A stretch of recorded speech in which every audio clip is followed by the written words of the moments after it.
hardly fit for human dwelling, which was not at all good for humans to live there. It was not suitable for human dwelling. But there lived these people, the untouchables or the outcasts. He is self-centered now. Lakha is self-centered and he doesn't like the way Baka lives, because Baka is admired by the British life. So British did not like the rituals performed by the Hindus in India and the way they worshipped God.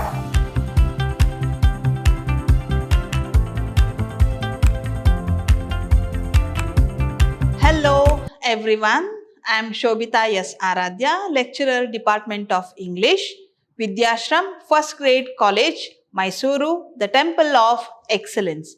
And I warmly welcome to you to the session 2, where we'll learn more about Untouchable, the novel by Mulk Raj Anand. So let us start today's session, and here we'll see how these untouchables were treated in the colony. So the outcasts colony, these outcasts or untouchables are kept in a separate colony. They are not allowed to mingle with the people in the city, or their houses cannot be dwelled in city. They have to live separately out of the town. So that is called the outcast colony. The outcast colony was a group of mud-walled houses which were situated outside of the town and was inhabited by the group of people like washermen, leather workers, scavengers, and such people who do the so-called ugly job. So washermen who cleans the clothes of other people, and leather workers who make slippers. Leather is called dirty, and also the scavengers who clean the drainages and the latrines in the town. The houses are clustered together in 2 rows under the shadow of the town and the cantonment. What is cantonment? Cantonment are the barracks where the military regime was living. So it was the region where military camps were made, military barracks were made in between the town and the cantonment, and they were the houses clustered together in 2 rows. So they built very small houses there, but outside their boundaries and separate from them, means separate from the other people of the town. They were not allowed to be in the town. And a brook ran near the lane with crystal clear water once upon a time. The brook means a ditch where water got collected. It was crystal clear once upon a time, but now it was dirt. It was filled with dirt and filth of the public latrines situated about it. It was the public latrines were just near to this brook. So the brook was now filled with dirt and filth, which was not suitable for using. So these people lived very next to the brook. The odor of the hides and skins of the dead carcasses left to the dry on its banks. So if leather workers are there, definitely they need to wash, clean and prepare the leather for shoes, slippers and belts. So for that process, they used to put the dead carcasses, skins of the animals to dry in the banks of this brook, and dung of donkeys, sheep, horses, cows and buffaloes heaped up to be made into fuel cakes. So the dung of all these animals, donkey, cow, buffaloes and horses, sheep, all these were collected. They were in a heap. It was collected there to make them as fuel cakes. You must not be knowing what are fuel cakes. The dung is made into, they are given the shape of cakes and they are dried up, and then these dung cakes are used for burning, are used to burn for cooking and other purposes. So all these animals' dung was heaped. So smell of the dead carcasses and the filth filled in the brook, the dung of all these animals. Totally the region was full of odor. Odor means bad smell.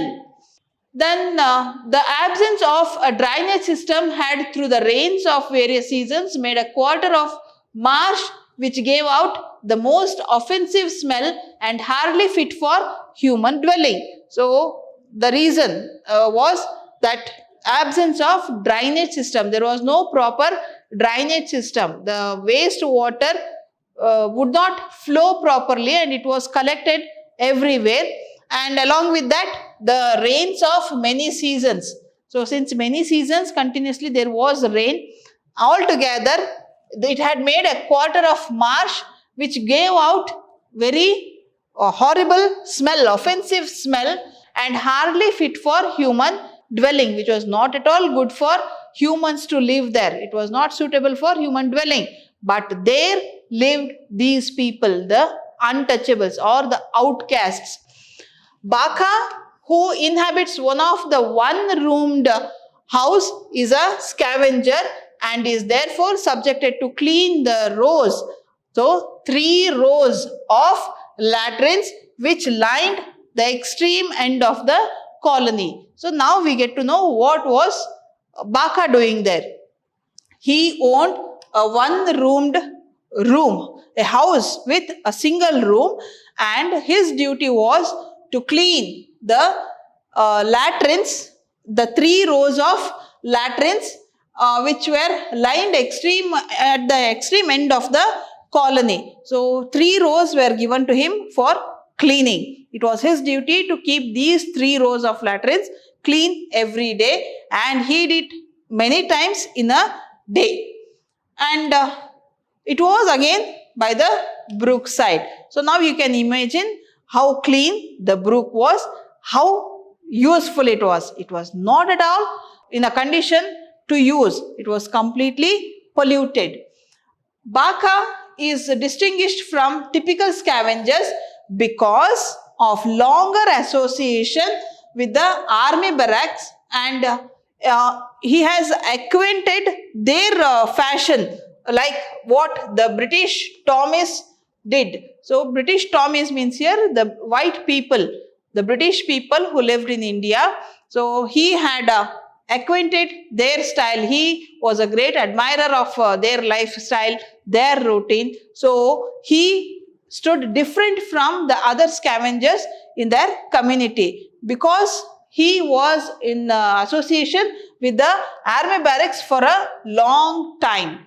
So since his childhood, since he started cleaning, he was in association with these Anglo people or the British people. So he was different from the other people there, other untouchables. In here, Baka becomes an Anglophile. Anglo means the British people, the people from England. Anglophile means the one who admires the British is called Anglophile. So Baka becomes an Anglophile, and his passion for English fashion is outstanding and a rare phenomena amongst the untouchables. Untouchables, they remained in their community, they remained in their region as they were not allowed to enter the other parts of the town. If they go, they need to shout, make noise that they are coming, and that would be understood by the other upper caste people. They would give them way or they would not touch them. This was the practice at that time. So this novel is written before the independence and after the independence. That period is taken here for this novel. At that period, untouchability was greatly practiced. So here, being passionate for British fashion was different in Baka because others were not knowing, they did not have the knowledge of the lifestyle of British. So he is called the Anglophile, the one who admires British. He sleeps on the floor and covers himself with a blanket because he considers it is insult to use the Indian quilt. Indian quilt means which is made of the wool of sheep, which will be a bit harsh, rough, and which irritates our skin. So he felt that is insult to use the Indian quilt. So he used the blankets which were thin and which could not help him to keep him warm. So he used that kind of blankets because he admired the British lifestyle. He felt it is insult to use Indian quilt. He nurses and cherishes his every desire for exotic English articles and English dress. So he was a great follower of English dressing sense, English articles. So he nurses and cherishes his every desire for English articles and English dress. So here B.C.A stands different from the other people. So what happens one day? Now all this before this slide was the character sketch. How is B.C.A, how his routine is, where he lives, what he likes. All these are the character sketch of B.C.A. So now we'll see what happens one day, the day, a very special day in the life of B.C.A, which is mentioned in the novel. It is the one day's routine which is taken for this novel. So early in the morning, he wakes up with a weird call by his father, Laka. Let us see these lines from the book. Oi B.C.A, oi scoundrel of a sweeper's son, come and clean a latrine for me. So B.C.A was very rudely woken up that day. So he was a punctual person. He was sincere and punctual at work, but that day his father, he calls him with some scoldings in the morning. Oi B.C.A, you scoundrel, you son of a sweeper. So all these are the very rude words used by Laka to his son. So though he is punctual and sincere in his work, his father Laka always scolds him. So Laka has lost his patience and he is having no kindness for B.C.A. He treats with least affection, and after his mother's demise, his father becomes more egocentric and egoistic. So B.C.A was very much loved, cared and shown compassion by his mother. But after his mother's death, B.C.A's father Laka has become more egocentric and egoistic. So he is self-centered now. Laka is self-centered and he doesn't like the way B.C.A lives, because B.C.A is admired by the British life or the Anglo lifestyle. But that is not liked by his father Laka, and for each and every minute things, B.C.A is scolded by his father. B.C.A's mother used to be compassionate, over-indulging. During his mother's life, B.C.A never realizes any of his wishes unfulfilled. So, she was a kind mother, she was very compassionate, and when she was alive, B.C.A did not have any wish which was unfulfilled, means which was not fulfilled to him. He enjoyed his life until he had his mother. After her death, he had to take the responsibility, he had to face some difficulties for his lifetime at very young age of 18. Havildar Charat Singh complains, why aren't the latrines clean? Oi rogue of a B.C.A. These are the lines again from the text. Here Charat Singh is a kind person who has the problem of piles. So he comes to use the latrines in the morning and he sees that it is not cleaned yet. B.C.A's duty was to clean those 3 rows of latrines, and Charat Singh comes to use that, and when he gets to know that it is not cleaned, he calls B.C.A and he shouts at him, why aren't the latrines clean? Oi rogue of a B.C.A. So again the scoldings. There is not one fit to go near. So he is complaining, even a single toilet, a single latrine is not fit to go near. I have walked all round. I have seen all the latrines.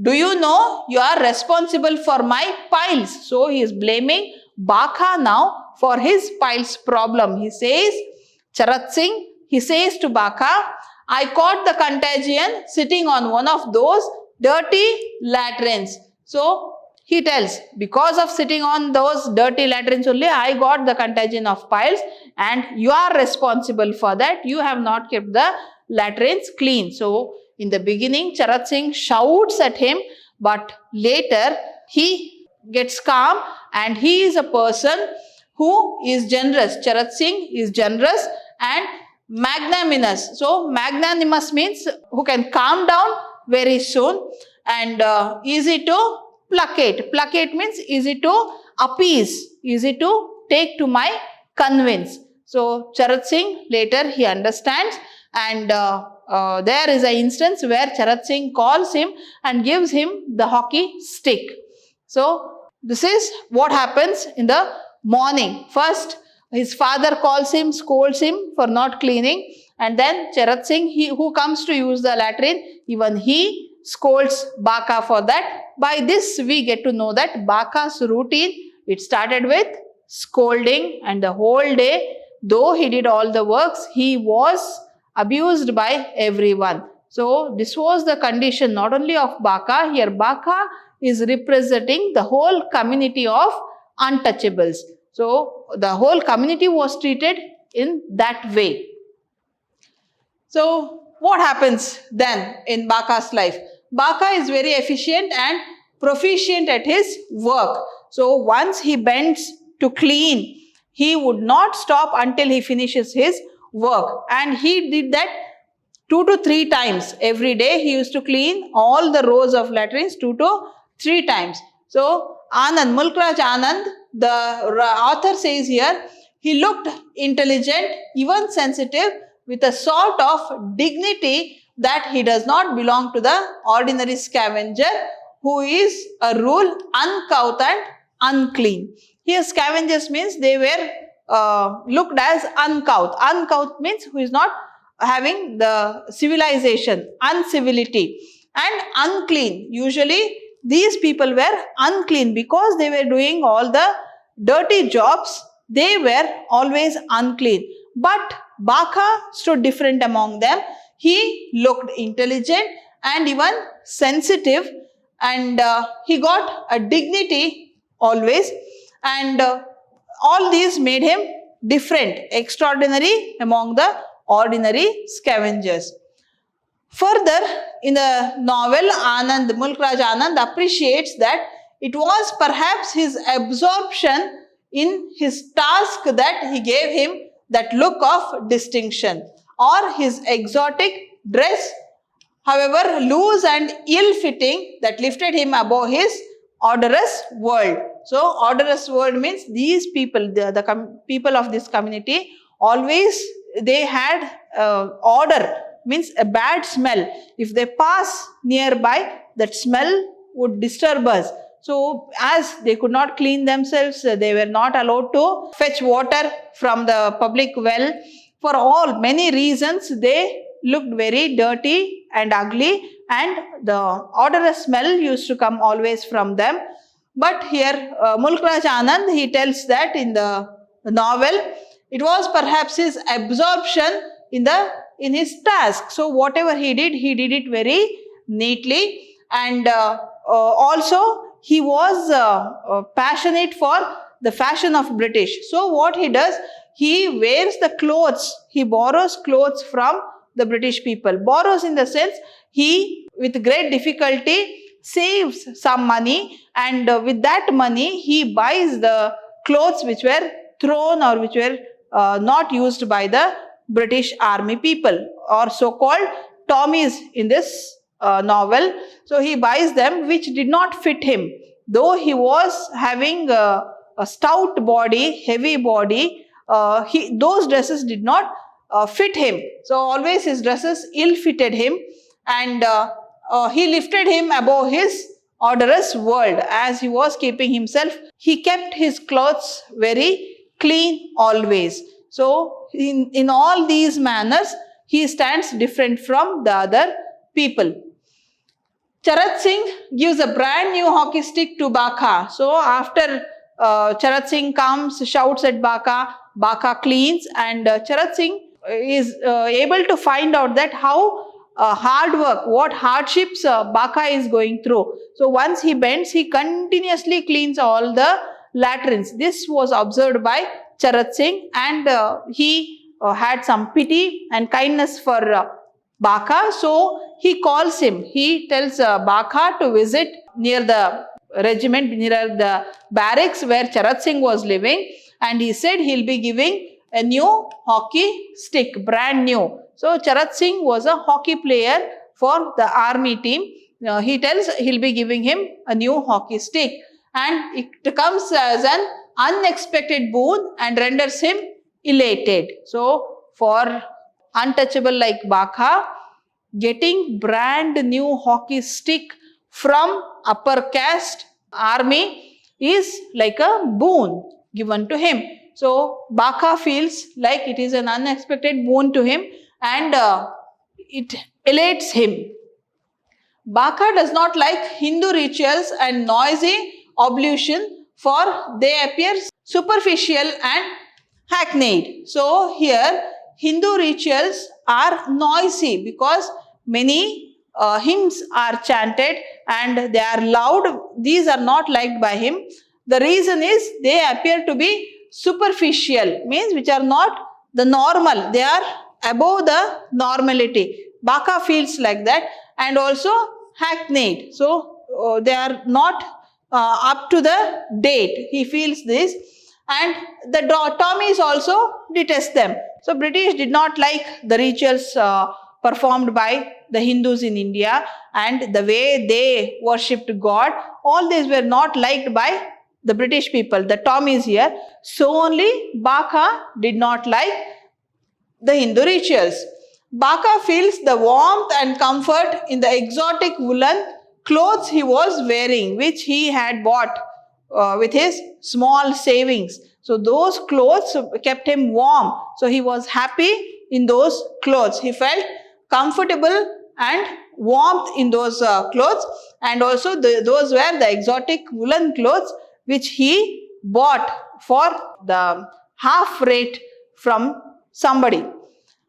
Although he insists to remain in bed, but he cannot resist work that is his first priority. So in the mornings, he wants to rest for few more time, but he cannot get any excuse. So work is his priority, first priority. So he was supposed to get up, and if he is not getting up, would his father Lakha spare him? No ways. Baka was forced by his father Lakha to wake up early and clean the latrines. So this is till now. So we saw that how the morning was to Baka, how he was woken up. Was it with a sweet voice? No, it was only until his mother was alive, and after that it was every day with the scolding of his father. And we also saw that how he was treated by the army people who came to use those latrines. They did not give any a value for such a hard-working person, but Charat Singh was a very kind person and who could be easily placated. So he was pleased by Baka's hard work. He saw continuously cleaning all the latrines in one stretch without feeling any stress or tiredness.